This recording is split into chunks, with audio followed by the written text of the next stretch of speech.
first book that I have here is 99% Mine by Sally Thorne.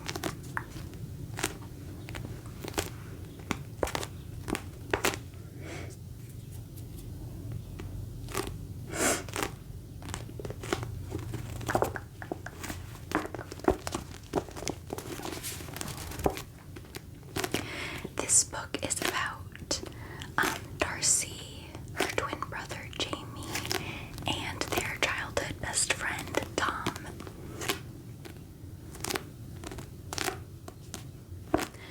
Darcy and Jamie inherit a house.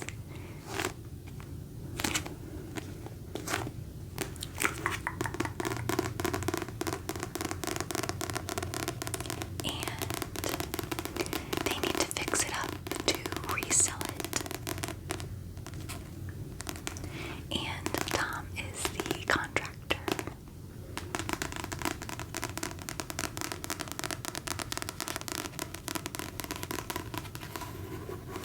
I loved this book. I thought it was like a feel-good, sweet, cute kind of book. I think I read it in one sitting. It was just, it had everything that I feel like a standalone book should have. It was funny. I laughed out loud. It was cute. The love story was cute.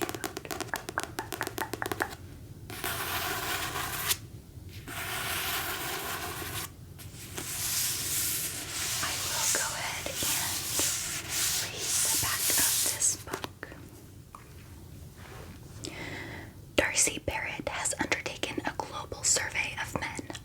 She's traveled the world and can categorically say that no one measures up to Tom Valeska, whose only flaw is that Jamie, Darcy's twin brother, saw him first and claimed him forever as his best friend. Despite Darcy's best efforts, Tom's off limits and loyal to her brother, 99%. That's the problem with finding her dream man at age 8 and peaking in her photography career at age 20. Ever since, she's had to learn to settle for good enough. When Darcy and Jamie inherit a dilapidated cottage from their grandmother, they're left with strict instructions to bring it back to its former glory and sell the property. Darcy plans to be in an aisle seat halfway across the ocean as soon as the renovations start. But before she can cut and run, she finds a familiar face at her porch. House flipper extraordinaire, Tom, who has arrived bearing power tools and is single for the first time in over a decade. Suddenly, Darcy's considering sticking around to make sure her twin doesn't ruin the cottage's inherent to magic. With its penchant for gray and chrome, she's definitely not staying because of her new business partner's tight t-shirts or that perfect face that's inspiring her to pick up her camera again. Soon, sparks are flying, and it's not the faulty wiring. It turns out only 1% of Tom's heart might not be enough for Darcy anymore. This time around,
Augustus will spend the summer writing something happy, and January will pen the next great American novel.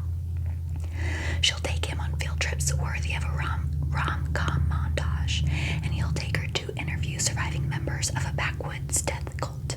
Obviously. Everyone will finish a book, and no one will fall in love. Really. So, Augustus and January, they went to college together, and they were kind of rivals in college. So I would call this one like an enemies to friends to lovers, maybe enemies to lovers.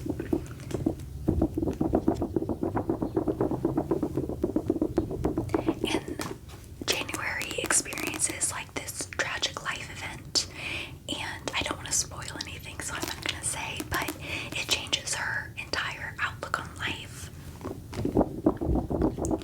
She's always one to like see the positive side of things, but this life event kind of makes her see like maybe everything's not like sunshine and roses, maybe bad things happen, and that kind of is what is causing her writer's block.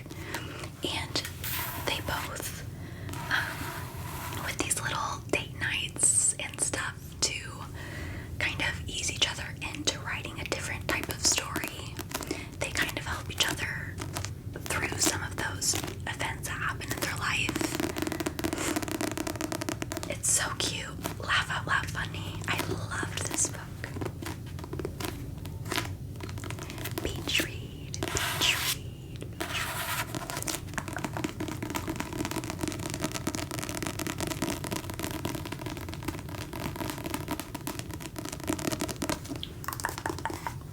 By Emily Henry.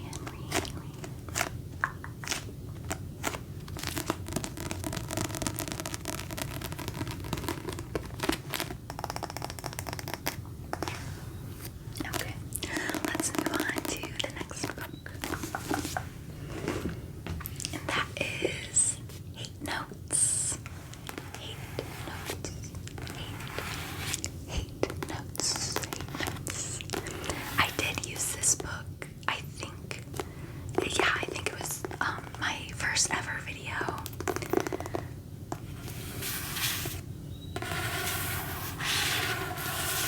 I buy most of my books off of Mercari, and I really like this author, V. Keeland and Penelope Ward, and I just saw this one on there one day, I think for like $6, so I was like, okay, I'll give it a try, and I'm so glad I did, because I loved this book.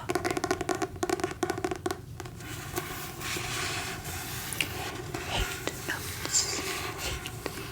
Hate Notes.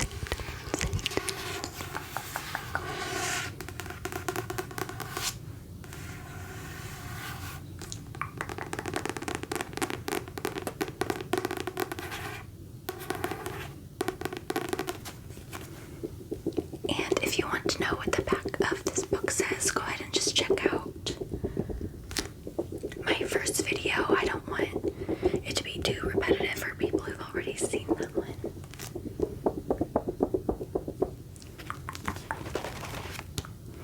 But I highly recommend this book. It's Enemies to Lovers.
Let's see if I could find it.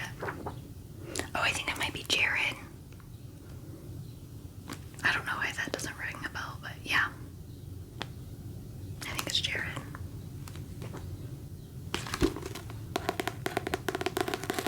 So Tate and Jared, they were childhood best friends.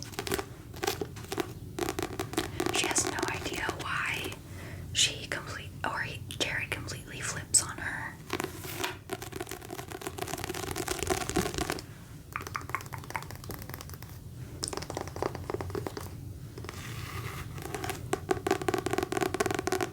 But all of a sudden, he just becomes mean and cold and does all of these things to her to make her life miserable, to make sure nobody else likes her.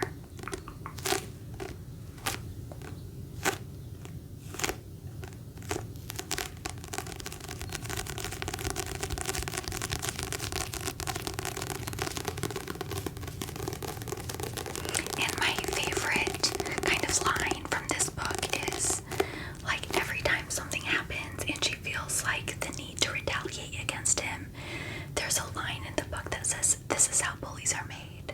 And I don't know, I just, like, that always stuck with me.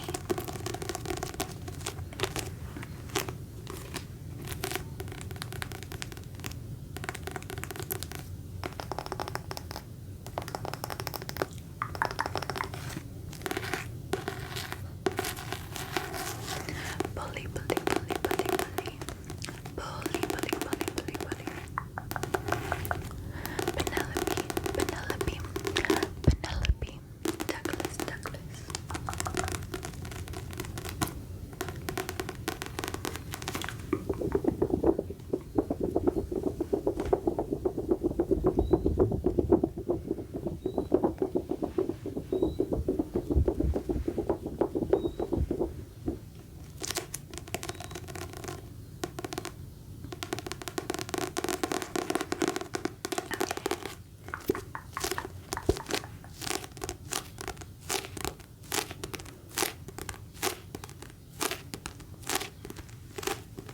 This book makes good gripping sounds.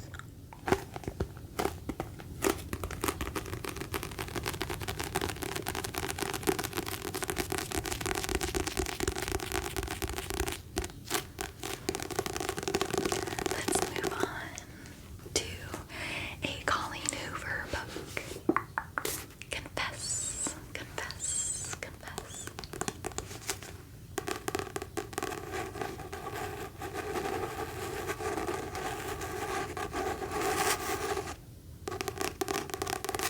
This book had me sobbing in the first chapter. Sobbing. It's kind of what Colleen Hoover is known for, right?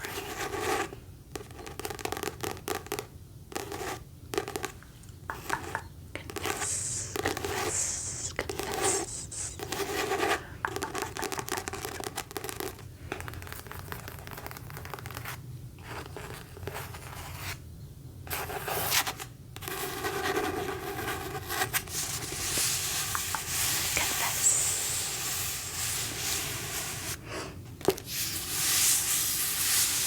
So this is about Auburn and Owen.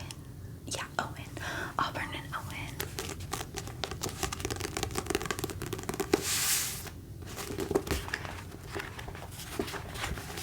I'll go ahead and read the back of this book.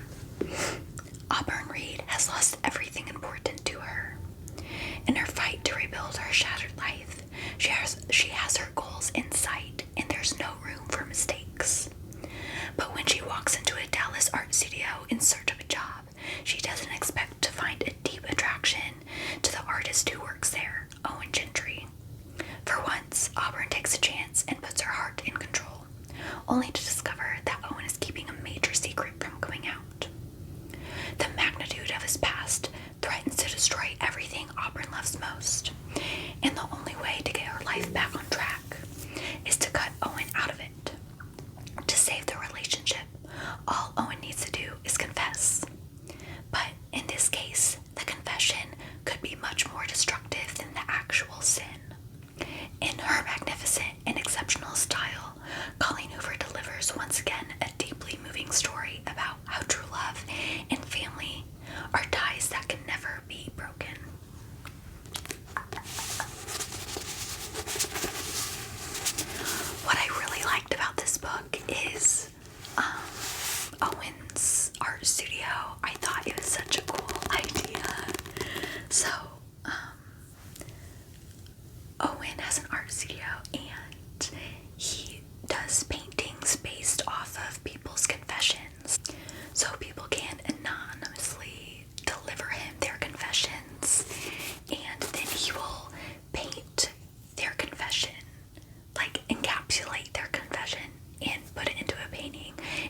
was so cool.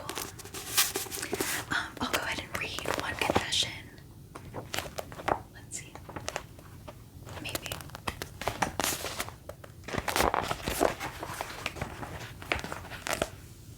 Sometimes I wonder if being dead would be easier than being his mother.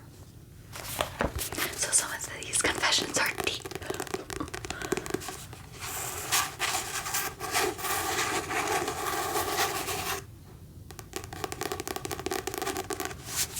Confess, confess, confess, confess. C O N F E S S. Confess, confess, confess. Hi, Colleen Hoover, Colleen Hoover.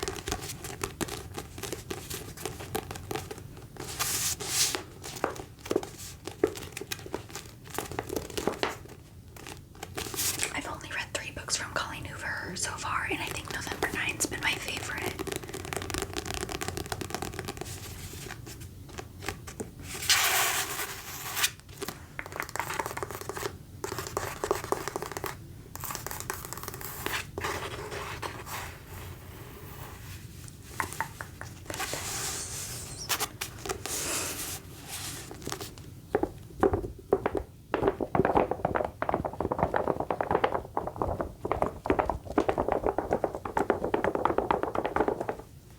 Okay, and then the last book that I have for this video is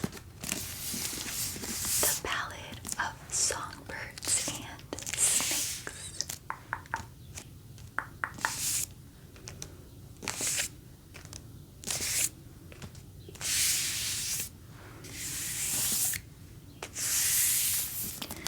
This is the prequel to the Hunger Games trilogy.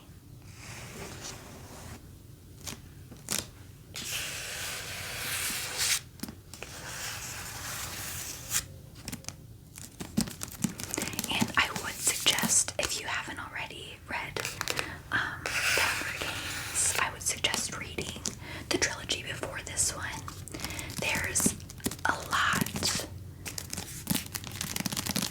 There's a lot of things, like a lot of foreshadowing and a lot of connections to the Hunger Games books. This book is pretty much like how it all started. Let's go ahead and take the sleeve off.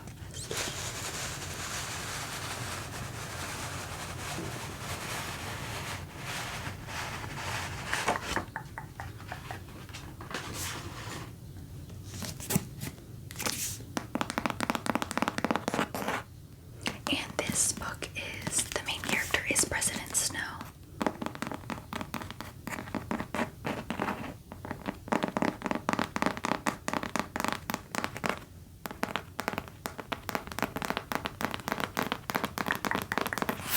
And you kind of get to see how the Hunger Games became what it was in the trilogy, because when it started, it wasn't this elaborate thing that everybody loved. It was just kind of something that had to be done in their eyes.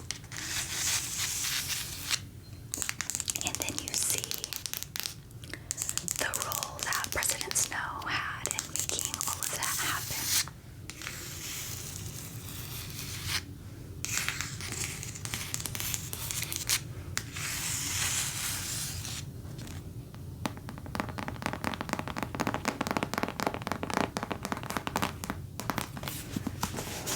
There was like parts in this book that gave me like goosebumps, pretty much ASMR from reading this book, because of the connections that I had with the Hunger Games. I'm like, oh my gosh, I love that.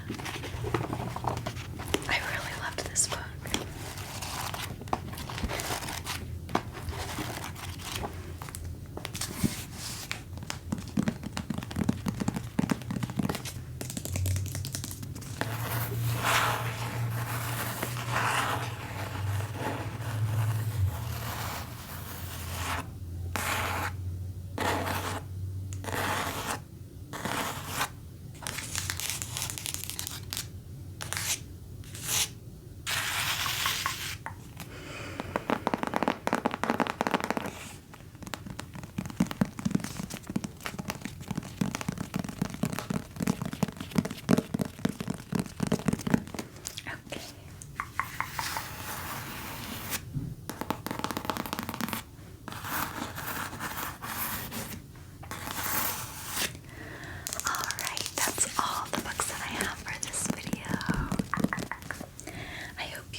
much.